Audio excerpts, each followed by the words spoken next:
of most Indian cities are paved with rubbish, and the problem is growing in step with the population.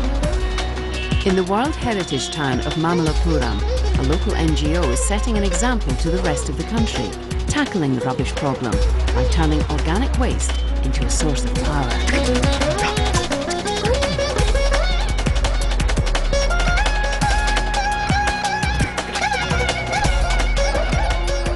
60 kilometers south of the city of Chennai lies the World Heritage town of Mamallapuram. Every evening in the town's temples, statues of Hindu gods are given offerings of fruit. The temples are kept spick and span, worthy of their holy occupants. But in Mamallapuram, unlike many Indian cities, the surrounding area is well kept too. The streets are tidied by an army of cleaners known as Green Friends, as part of a waste management project organised by an NGO called Hand in Hand. It's morning roll call before the Green Friends set off for their daily duties. The street cleaning project began in 2008 with waste collectors serving 380 households. 3 years later, there are now 40 collectors serving 3,600 houses and shops. They gather 4 metric tons of waste each day, nearly half of which is recycled. When Hand in Hand took over the street cleaning, it improved standards on the streets and for the workers. Before, when I worked for the local authority, it was nothing like this. Here with Hand in Hand, I have a uniform, and the community know who I am. I have a cap, clothes, a vest, a mask and shoes. We are well equipped. In all, the project now employs 800 people, mostly from disadvantaged backgrounds. Almost 70% of them are women. Although architectural delights abound in India, the country's urban areas are famed for their rubbish. Just a few kilometres outside Mamallapuram, and these are common sights. Market areas are particularly prone to waste. Anandi Mopanar has a stall selling mangoes.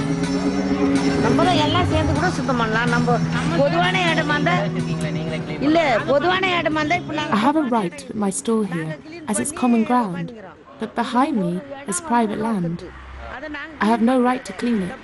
I'd like to clean the area, because this dirty land affects the sale of my mangoes. According to the Indian Central Pollution Control Board, the amount of waste collected is in some areas as low as half the amount generated. Of the waste collected, 94% is disposed of in what the board calls an unacceptable manner, leading to contamination of groundwater and toxic emissions from burning. We have a 1 billion population, and unless we do not take care of the environment, all of us are going to be sick. Now, rate of increase in the incidence of cancer, it's almost touched 20%, and so it is going to have a long-term impact on the society as well. We are contaminating groundwater, we are polluting the soil, and we are also polluting the air because of burning the garbage. The plastics are releasing dioxin, which causes cancer to the humanity and for the animals. There are national laws governing waste collection and disposal. The problem is they are not enforced locally.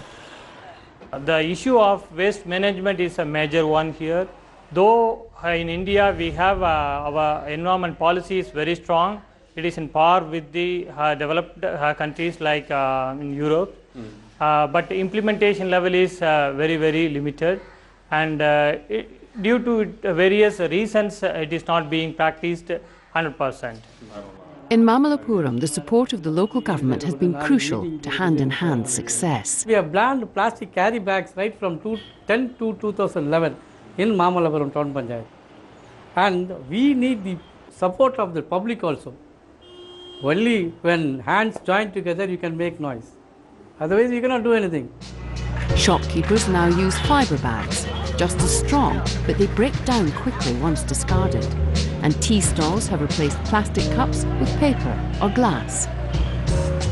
Along with support from local government, Hand in Hand relies on the goodwill of local people. It provides households with 2 rubbish bins to help with the separation of biodegradable and non-biodegradable waste.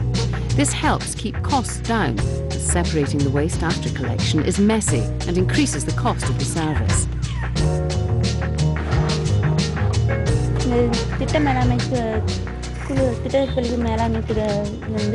Now we have daily door-to-door collection. It's so easy to segregate the waste. It's far better now than it was before.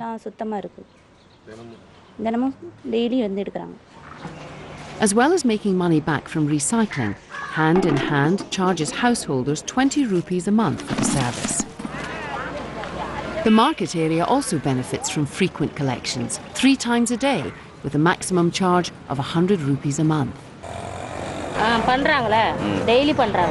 Now since Hand in Hand have become involved, the area is very clean, very peaceful. They even come and give additional support in the evening when it's very busy. Mamallapuram's historic architecture means it's a tourist town and the restaurants are buzzing. Roughly on an average, we do about 1,000 plus meals a day like. And you've got vegetable waste, you've got skin waste, you've got fruit waste. Now where do we dump all this? You know, it's a big cause of concern for us. Working with Hand in Hand, the hotel began a system to separate their plastic waste from their organic or wet waste. The Green Friends collect wet waste from all the town's main restaurants and load it onto a lorry. The lorry takes the waste to a newly constructed solid waste management complex, built with support from local government, next to an existing landfill site on the outskirts of town.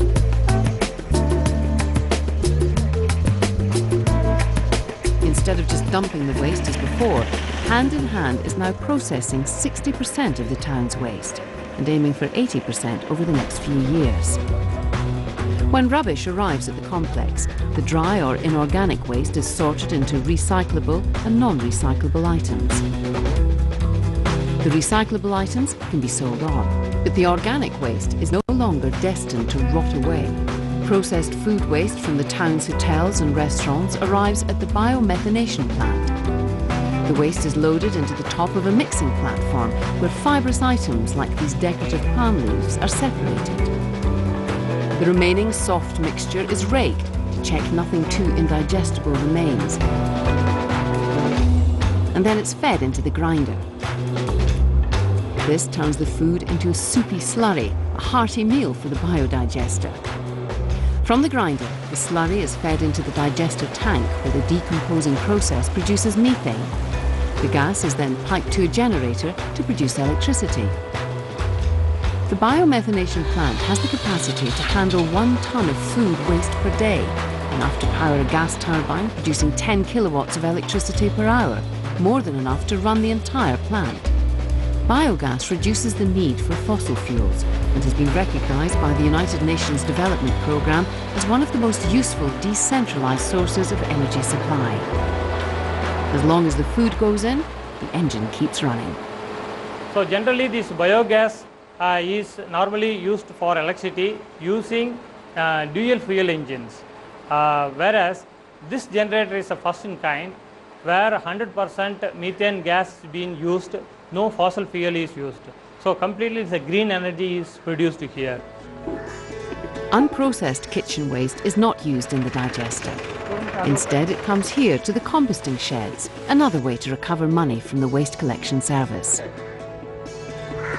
Sales from the compost, savings from the electricity generation and fees from waste collection pay for the day-to-day running of the whole operation. And if Hand in Hand were to win the World Challenge? If we were to win this World Challenge Award, we would invest in bottling unit because we feel there is a huge demand for methane gas which can be bottled. Then this becomes a sustainable social enterprise. It is easy to set up pilots, but to make them sustainable needs extra mileage, and we hope to get it from all the viewers like you.